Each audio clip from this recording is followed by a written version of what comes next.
connection? Is it so you charge them? Yeah. Yeah, yes.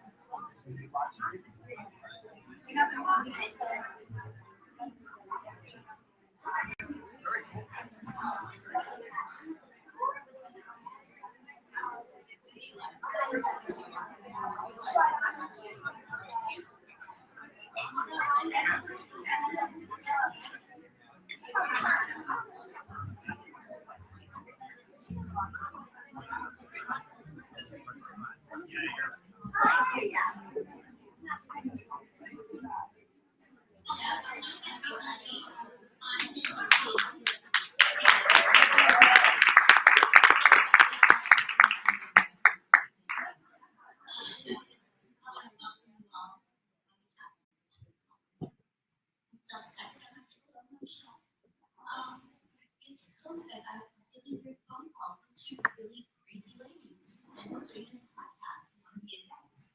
Oh, well, I don't have to really take them up right now. Well, it's not women of a certain age I'm in. And what was born was not just a wonderful interview, but a real true friendship from 3,000 miles away virtually. And I think y'all relate to that during COVID. So, brainstorming, we talked about, well, you know what you guys should do? We need to just all get together in person, not just 3 of us, but a group of us, all over, all the time. And so I'm so thrilled to be here to see all their hard work come into fruition.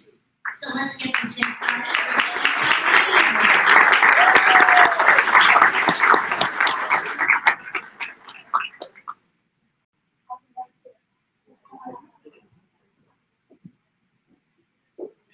Starting off making me cry. Hello, everybody, and welcome to Conversations with Partners. So, as Minnie mentioned, we have a podcast called Hot Flashes and Cool Topics. My name is Connie Rosenberg, along with my dear friend Richard Barrett. We host a podcast. And we started out 4 years ago when no one was talking about menopause. It was still even now. If you sit at a table and you mention a hot flash, we're like, too young. Come on. Meanwhile, the sweat is running down our face, right? They're like trying to find a way to fan themselves, open the doors. They haven't slept in God knows what how long. And there's symptoms of menopause that we don't talk about, but we need to. It needs to be a conversation that we accept because all of us are going through it. At some point in time, as Bridget likes to say, if you live long enough, you have a gift of menopause. So the podcast wasn't just about that. It was about everything to do with midlife. So whether you're changing careers, whether your relationships are changing, because sometimes emptiness, you can look at your husband and be like, I can't wait to travel with him. And then you may look and say, why do you want to do this? Seriously?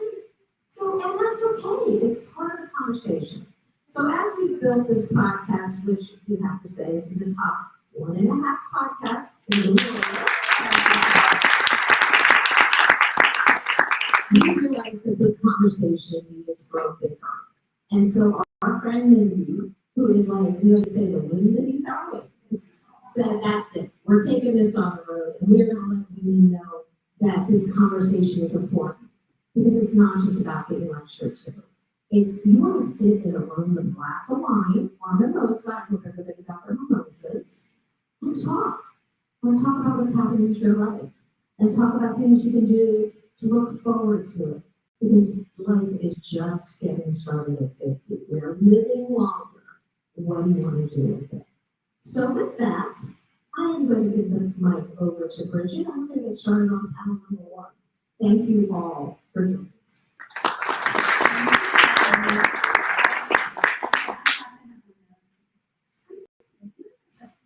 It's all cool. Yeah, fun. Okay. So I'm a nurse, so I just want to make sure I'm sleep up. And so our first panel is boss ladies, and we have 3 really rock star boss ladies joining us on stage. So I'd like to introduce our, well, they're Yeah, remember boss ladies and then our introductions. And so we're so lucky to have three boss lady CEOs on our couch all at the same time. Isn't that amazing? Okay, so first, I'm going to introduce Shay. Right here, yes, and y'all can have phones, and I think they're all ready to turn on. Here we go. Okay, so Shay is a partner in Shay Advisory Services, and they provide services for profit and nonprofit organizations. And she's also the founder of National Women's Presidents Organization. She's also served as the CEO of the YWCA Nashville in Middle Tennessee for 11 years. Yes, so welcome, Kat. Thank you so much. And then we also have Mila Griffin. I just have to show a quick little personal story with Mila. So my husband was up for this promotion, and I was told him Grace and I could motivate him. But I was told him very close to it. We were too big. So they sent Mila over with another lady, Energy, and she went to our closet. And we got a whole new wardrobe and we got a job. So we got promotions. And we also have Lisa Cleary here. And Lisa is the CEO of City Skincare. And you're going to just find out some stuff about fascinating way that that happened. She also has the spot at the Sport. And we have been there. And so it was fantastic to be there in the Franklin area. Or if not Franklin, Michigan, head over to the spot at the Sport. Massage, hair done, all kinds of great things. So thank you so much for being here. And then who is our sponsor? Oh, that's right. Thank you, Tommy. I want to forget our sponsor. It's City Skincare. So thank you so much for sponsoring. Yes, City Skincare. So but you know, it is rare that we get three amazing boss ladies on the platform, on the couch, who have stories of how they reached the pinnacle of what they were doing. And we have so many women in this audience that in this stage of their life don't feel visible in the business world. Whether it's in their company, whether they're dying to try something new, but they're like, I don't have experience. I've been doing, this for so long. This won't translate into something else. So what would you say, I'm going to start with that would change the mindset for women in our demographic to say, no, it's okay. You are not invisible. What would you say to them to change their mindset?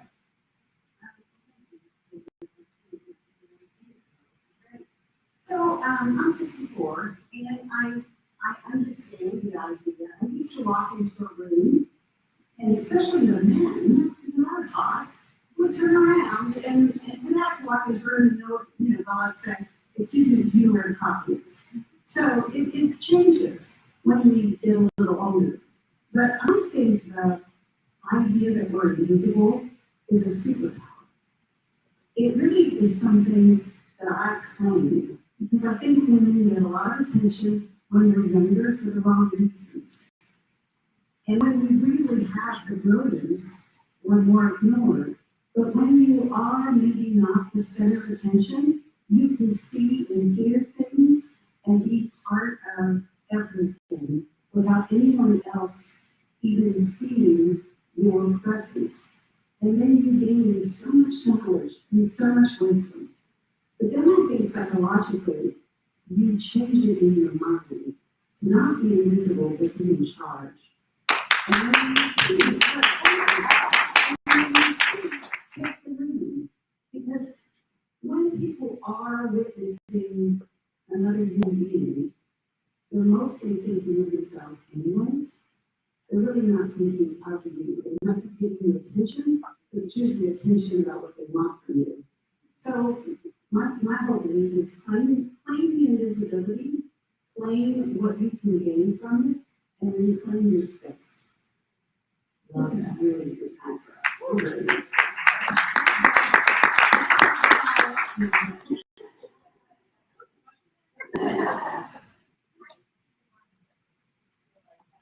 point in their lives, maybe they're not as visible in their career, or they want to try something new, but feel like their experience is important to allow them to try that. Like, I know I did this for so long.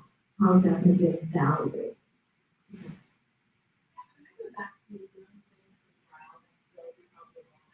hiring trials where so that there's no people in 2 years later. So I think for me, walking through trials has taught me more about purpose than I started doing at all. And working with female executives today at all levels of the spectrum, getting ready to retire, getting ready to go in, getting ready to change. I think for me, it comes down to you all the gifting everybody else has. So each one of us is something better than anybody else. You were created for a purpose and a deep purpose. And so many times I find women, including myself, go like, didn't do that. I'm so fearful, I'm not enough experience, and I think it's just that one step after the other. But the piece of it that I've always held on to for myself and for other women is you have a purpose, and you often forget that. And it has nothing to do with what you learn even sometimes. Like, this is just a new thing that I want to try because this is actually the very thing that I was created for.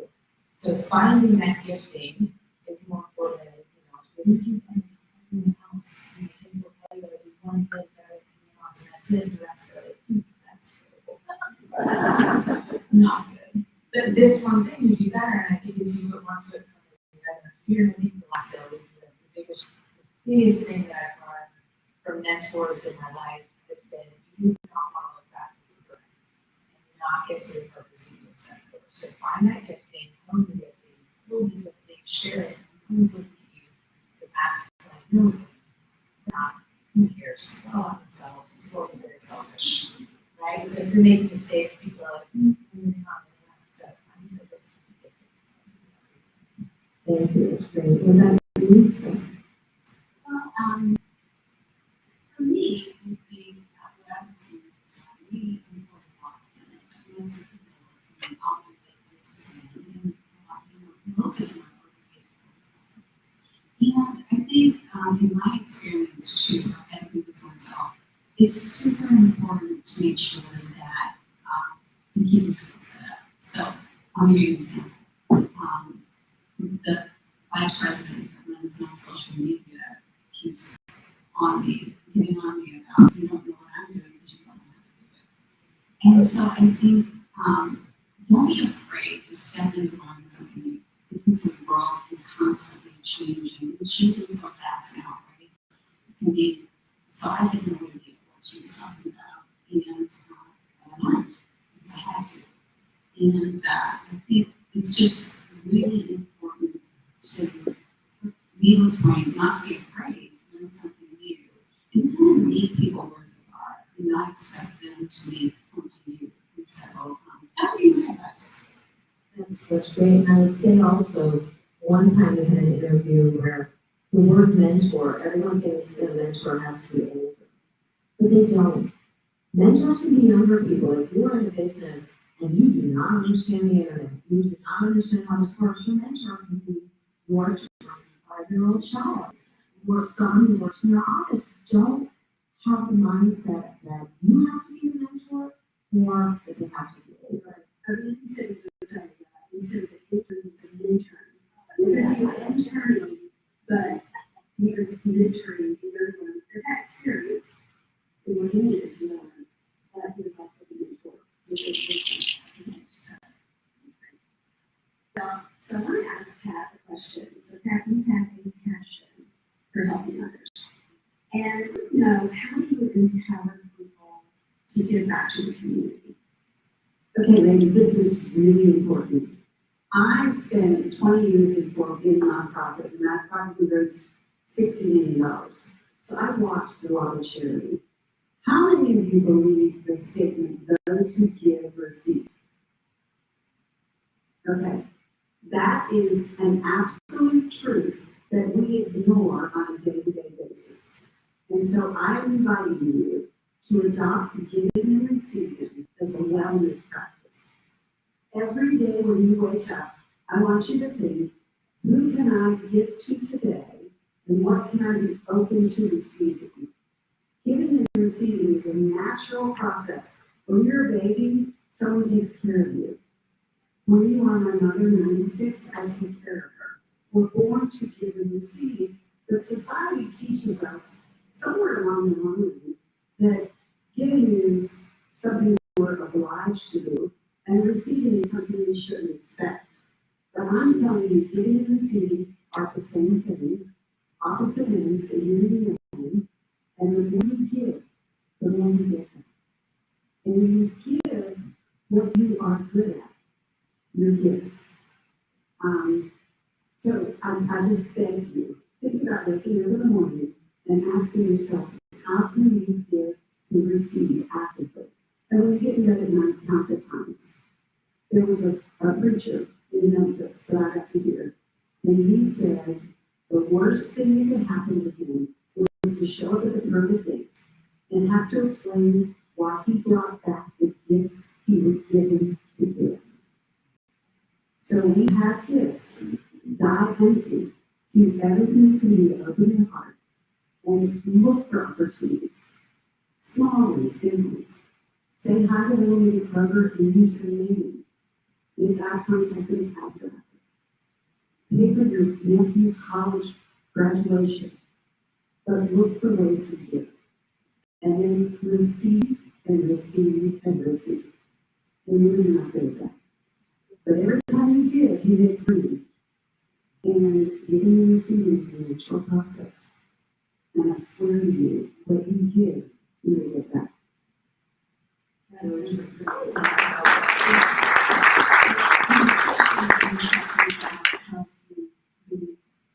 don't expect to receive. And I know you're not such very good, or we not put ourselves first, but it is important to do that.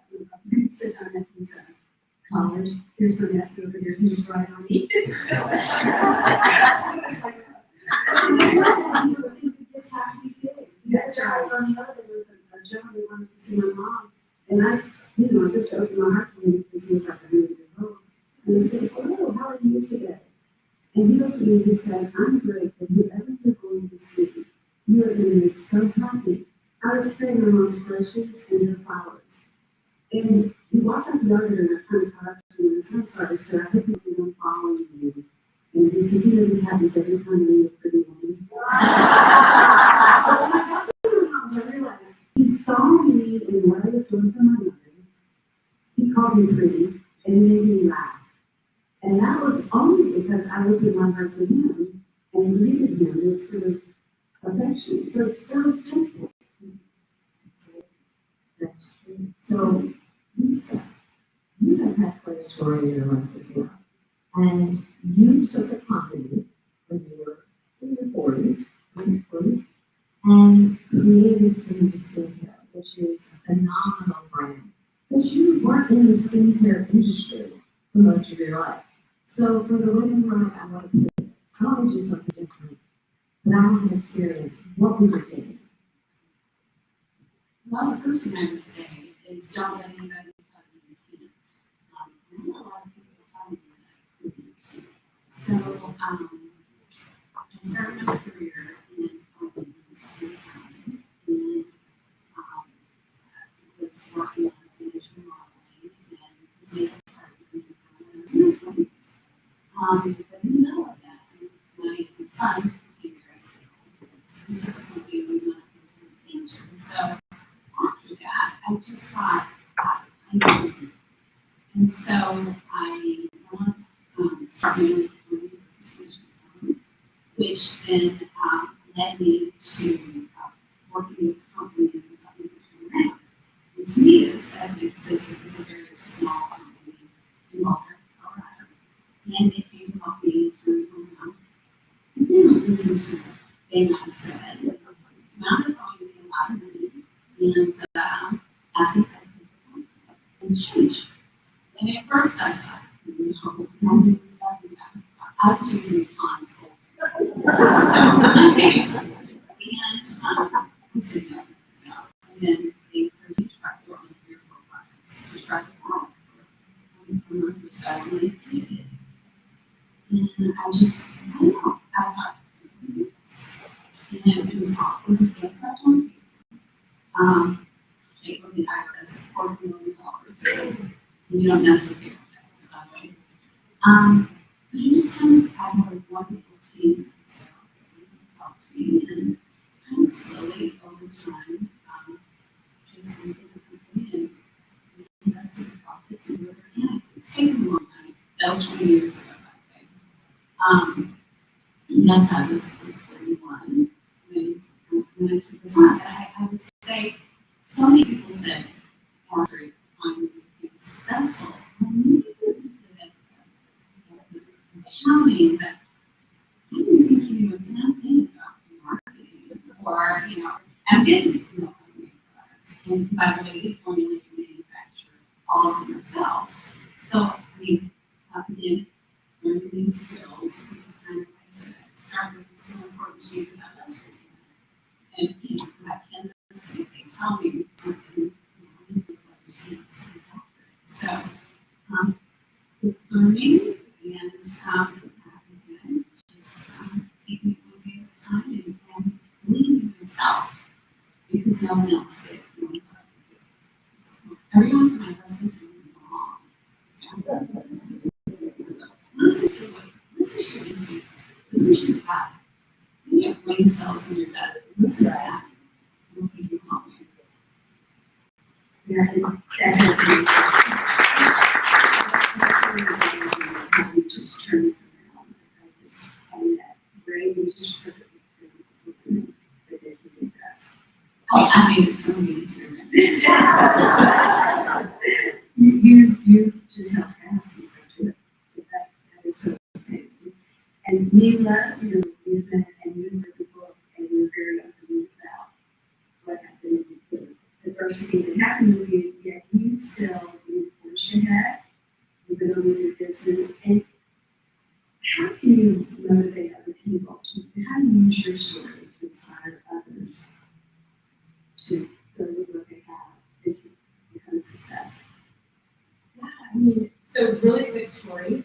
2009, I had 4 stepkids and 1 away, and we get a call from the U.S. Attorney in Tennessee, my husband, who is still alive and we are still married by the grace of God. I haven't killed him yet. We get a call from the U.S. Attorney, and he ends up going to Ponzi, $6 million. And in 2009, he's sentenced to prison for 10 years. Very fun. And I'm 6 months pregnant. I drop him off in Atlanta. It looks like Castle Grayskull from that movie, and she recovered from fears, all that. It looks a little bit like the prison in San Francisco. I mean, it is something else. Anyway, long story short, 5 years later, he comes home. But in the meantime, the judge vacates her sentence. We sentenced him.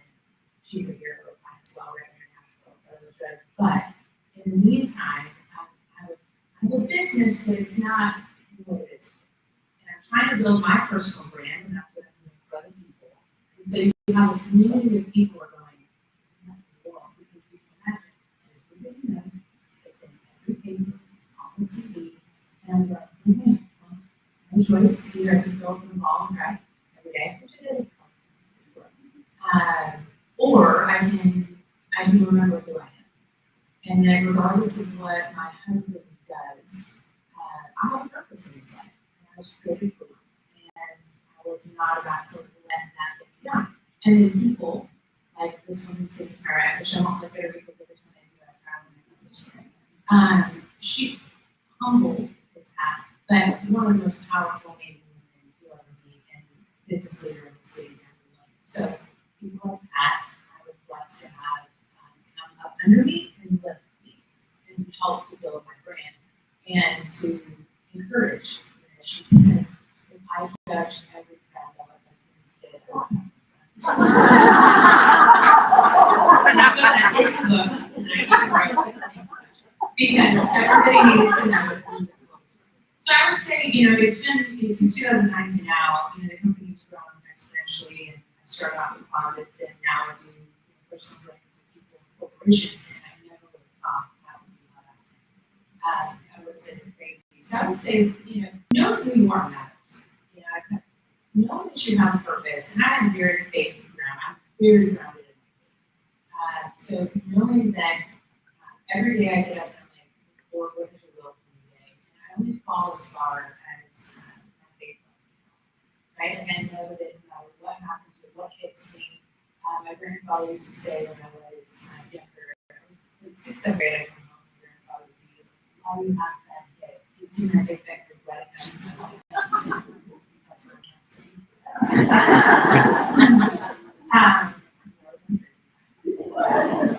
And I'd be like, he would say, this bad day, running up hills, Nazis shooting at you in the snow, this bad day. And then he'd look at me and go, and I got shot in the leg, I still went 6 miles. And then for dramatic, he would walk out the door.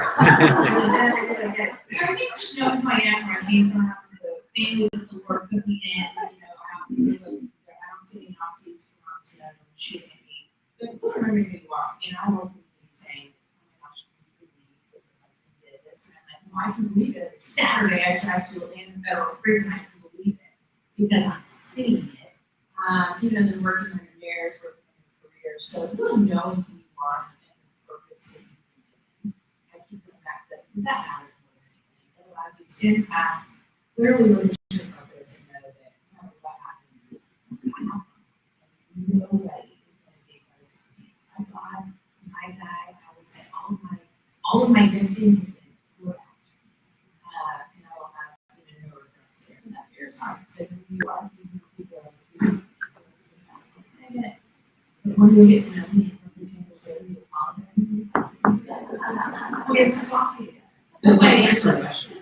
No, you did. And you get You did, yeah, I swear to get like that, and to get the laughter that we got from the street, that's amazing. Somebody can do that, that's amazing. one of the things you said that I would love to just note on so that path is there for you. And I think a lot of women in our demographic need that connection, need that community of other women saying, we'll bury the bodies, don't worry about it. I'm never fine. How important has that been in business for you? I would ask, you're always the supporter, but you get supported too. But your intentions now, like when you were working a little longer before, were let me get supported, but now you're support. How has that changed? Well, I think I've always been both, and again, it goes back to the giving and receiving. Be what you want to get back. So if you want support, be supportive. If you want love, be loved. And I don't think it has to do with age. I needed to be supported. You didn't tell the first part of the story. I was running the YMCA, and she was helping me clothe domestic violence victims for years. And so when my great girlfriend told me about this personal dilemma, of course I'm there for her because she did that for me. I think it's so important that we women, goes back to our purpose, we give out what we want to get back. That is the way it works. And so what would you say?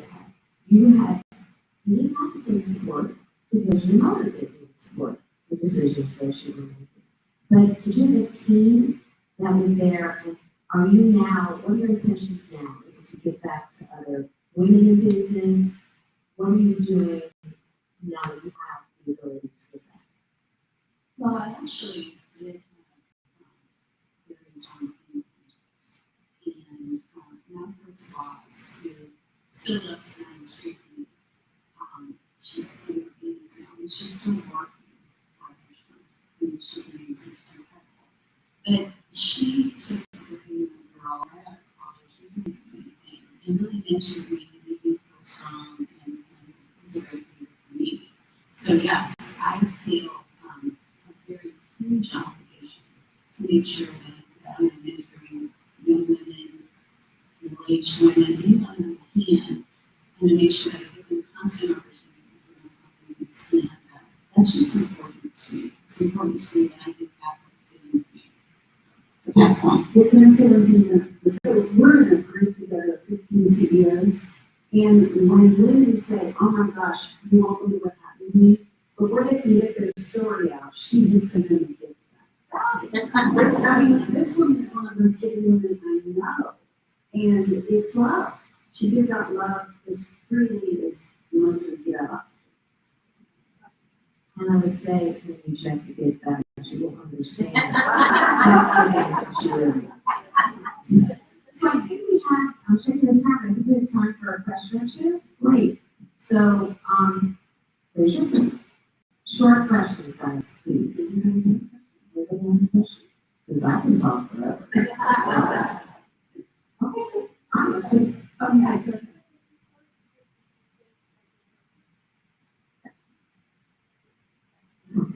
In one sentence, can you speak your purpose?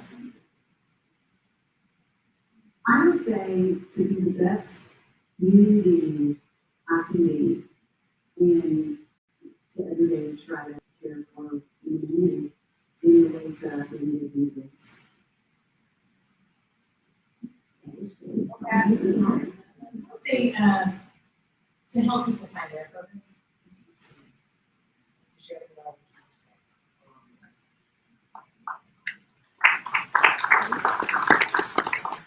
I would say just to get up every day and try to be better and to try to make those around you better.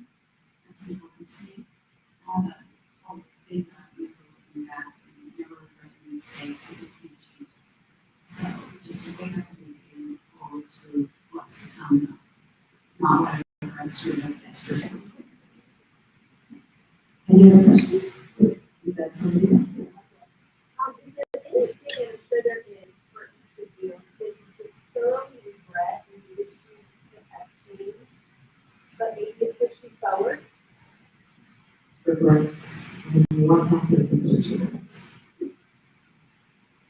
Start with Lisa. Bridget, let's start with Bridget.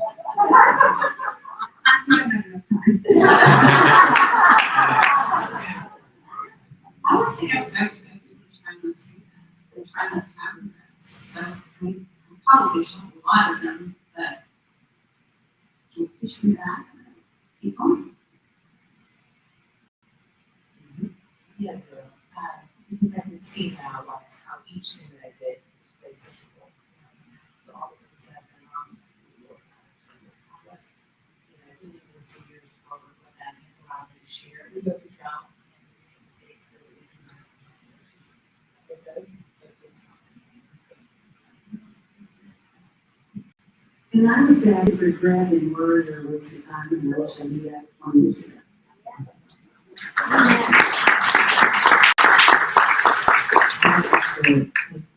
Oh, we got one more question. What are you looking forward to? What are you looking forward to? I am having a ball right here, right now. Be present in the I'll moment. tell you, if you're not present in this at all, I mean, there is no future, right?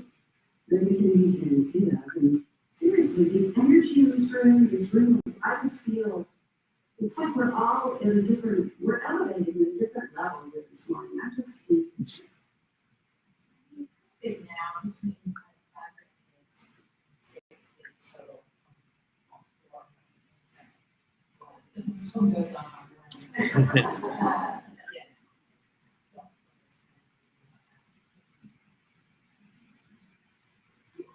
To the next one of my friends. So maybe you Lisa, what I would say to that is that a lot of women don't feel like they have anything to look forward to. It's true. A lot of women are looking in the past and saying the best years when I was, I had my kids at home. The best years was when I was working full time. What would you say to someone who's so in the rear view mirror to shift it so that they have something to look forward to? I would say that you're not giving anything, right? You're not giving tomorrow. And there's so much out there that you can do and learn and grow from. I think it's important for you to keep in mind we all have something to contribute and to give.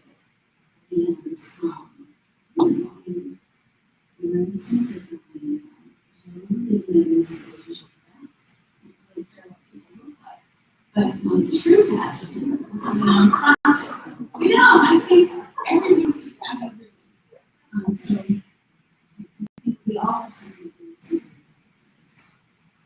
Let's take a baby step. It does not have to be. Because a lot of them they think, okay, you are 3 CEOs, and I work 9 to 5. I love my job, but I'm going to do something else. And maybe it's not over a corporation.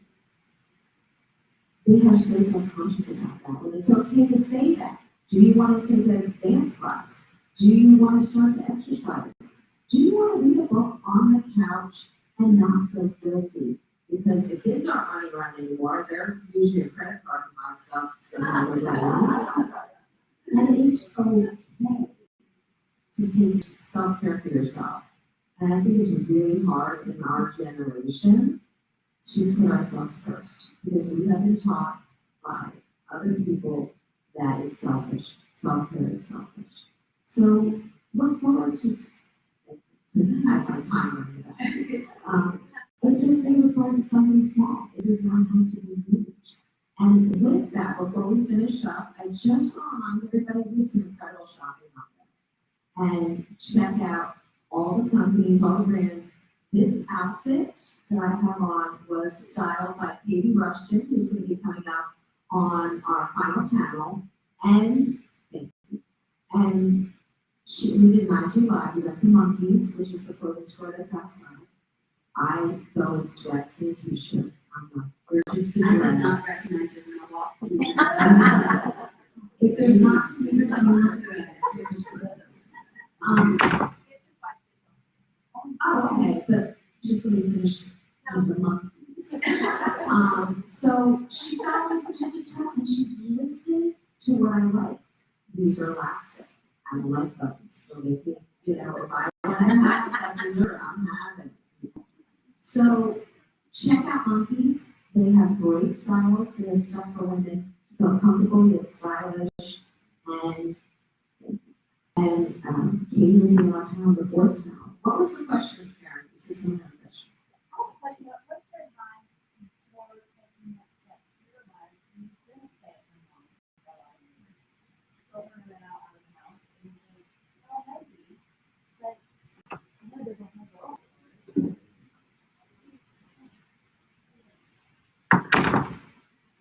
That's a great question. Stay-at-home mom that wants to kind of re-enter the career. So first I would tell you to take an inventory of what you do well and what you enjoy. And when you know what you do well, it's usually what you do very easily. And we underestimate it, we think, oh, that's going to be because I do it so well. But that's really the kid. So what you do well and what you enjoy doing. And then look for careers or jobs that will embrace those gifts and talents. Because you don't want to spend 8 hours a day doing things you don't like. And I learned early in my career, I could become good at a lot of stuff that I hated doing. And that seems crazy, but I did it for years. No more. That's it, and I've been asked a lot of people what they do, how they got there, what they're doing now. Asking many people who came all the time, in the store, at church, on the street, Starbucks. Because that door was open, I would say, depending on what you want to do, go ahead and LinkedIn. Start building a profile, those super co-branding with people, whether networking groups in town, depending on what you want to do, chamber of commerce, chamber of business events, cable is a great group of time. Just networking groups for women, as they're the ones who will lift that state. And there's also the first page of your books or planners has the websites for the women up here. There's Instagram follows. Follow up. Right. All these comments are not good. It's not to be confused with later. So check that out. There's information there. And is there a question over here? Yes. Go ahead.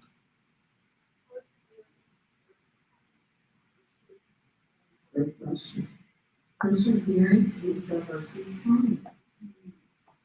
For me, it's perseverance. Because you can hire a lot of talent, but that doesn't mean you're necessarily hiring them. It doesn't mean they like what they're doing. And what I found is someone who does have those students and wants to work hard, and it's just a great team player, you can teach them skills. Not everybody will have the time to teach, but I'm in a fortunate position where we can. And that's really paid off for us. Yeah, every time perseverance. I mean, a lot of very smart people. I do what I do, helping people find people. So, you know, there are a ton of smart people, a ton of talent, who aren't seeing it already. They don't persevere in this thing. Actually, the CEO that you can't see on them. Right? And then I meet a lot of people who don't know, who don't know the tactical pieces that, I mean, sure, you can teach anything to do anything. You persevere and never accomplish it. So every time perseverance. And that leads me to one other question. When we were talking, it was on the podcast we did interview, it was really interesting. I love it. But we talked about the fact that men never have a problem walking into a room and tooting their own horn. I did this, I did that. Women walk in and they feel uncomfortable with their achievements and they expect people to be among them. Just know. Can you talk about your answer to that? Because we were like, how are we being comfortable showcasing their talent and what they've achieved, the awards they've achieved, the stats? It was brilliant. I've never heard him say, I've never heard a man say that you really to do that. I've never heard him Yeah, I mean, we talk about a lot of storytelling. So men are just yes, say a lot, right? Say a lot for them. And for us, it's more like how do you tell a story and weave it in and be confident enough to share. So you can be a storyteller, but I think the biggest thing working with women has been nobody practices their stories and you bring them down. Right? And like, what I've done, I love stories, and then you're like, great, thanks for sharing. You know, for us, it's more, we don't take the time to do it. Like, what are stories that you've done well? Again, it goes back to what they're doing, and then find a way to share it in a very natural, non-salesy, cheesy way. It's a conversation that you need to share it. And then if you're a business, get on LinkedIn, share it in there, go around with other people. Like, I brought a Pat's brand, I brought her brand, the strength of who she is, years. And her brand, because I put her in with it, is here, she's uniquely mine. So I was able to borrow the brand value and equity and lift it, and then that allowed me to have more confidence to share. So surround yourself with each other. Surround yourself with the right people and learn how to share your story. Especially your story. Your story. Your stories, what you do well, and learn other stories. Absolutely. Well, that's what you said. And she said, you know, I feel like having the three of you up here, you just lifted, you know, I feel really lifted. It's just listening to you, I just feel so. You know, it's great. You know, we started with the groups that said you have women, you have women, and I feel really empowered listening to you. So you guys are such a gift to women in general, so thank you for this. Thank you. Thank you. Oh, wait, I keep going to end in this one question. Last question.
I think it's interesting, I know that we're calling ourselves podcast, and we do a lot of research, and I remember one, it's even, you know, one of the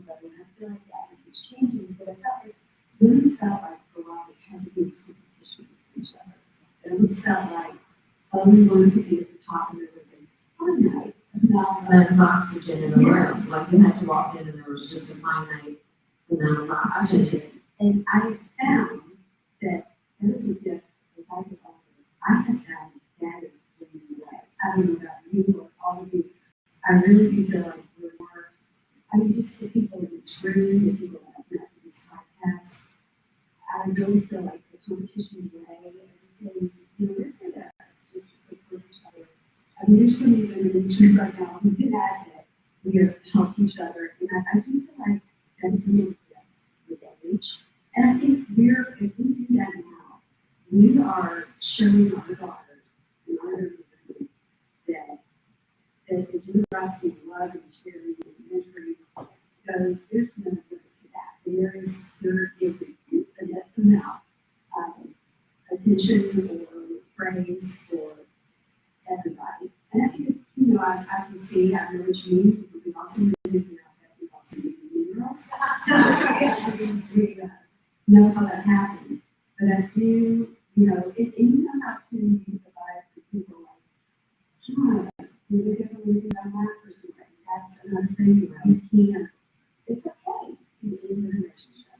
You know, it's okay to end a friendship. It's not, if you're in a room full of women that are not supporting you, turn around, walk out. You know, that's right.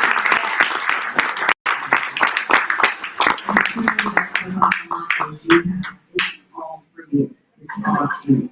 So having said that, we are going to go and get a little break. Please thank everyone on the stage. You